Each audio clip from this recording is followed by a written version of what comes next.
తన సిలువ ఎత్తుకోవాలి అని ప్రభు వారు తెలియజేస్తున్నాడు. తను తాను ఉపేక్షించుకొని తన సిలువను ఎత్తుకొని అని అన్నాడు. యేసు ప్రభు మోసిన సిలువకు మనం మోస్తున్న సిలువలకు తేడాలు ఉన్నాయా లేదా?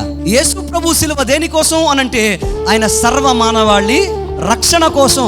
సర్వ మానవాళి పాపము సిలువ మీద ఆయన మోసాడు. ఆయన సిలువ భయంకరమైన భారమైనది, అది ప్రజల క్షేమము కోసం, ఆశీర్వాదం కోసం, గొప్ప దీవెన కోసం, విడుదల కోసం. యేసు ప్రభువు ఏమంటున్నారు?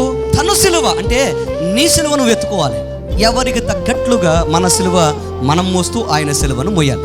ఎవరికి తగ్గట్లుగా, ఏ స్థాయికి తగ్గట్లుగా ప్రతి మనిషికి వారి జీవితంలో వారి భారాలు ఉన్నాయి. కొంతమందికి భర్తలు భారంగా ఉంటారు, బిడ్డలు కొంతమందికి భారంగా ఉంటారు, ఇంకొంతమందికి వారి యొక్క సమస్యలు, ఆర్థిక ఇబ్బందులు, అప్పులు, అనారోగ్యాలు భారంగా ఉంటాయి. సో ఒక్కొక్కరికి ఒక్కొక్క రకమైన భారం వారి జీవితంలో ఉంటుంది. మీరు గమనిస్తే యేసుప్రభు వారి సిలువను మోస్తున్నప్పుడు ఒకానొక సందర్భంలో కురియోనుడైన సీమోనుకు అవకాశం వచ్చింది. ఏంటి తెలుసా?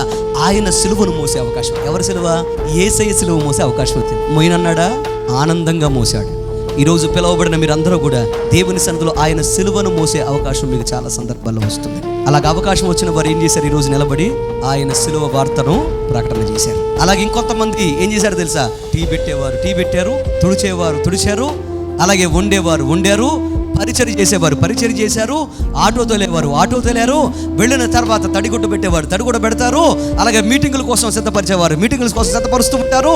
నానా రకాలుగా పరిచర్యలో వారు ప్రభు సిలువను మోయడానికి, ప్రజల క్షేమం కోసం ఏదో ఒక పని, సిలువ పనిలో భాగాన్ని మోస్తారు. మరి మీలో ఎంతమంది ఈ పని చేస్తున్నారు?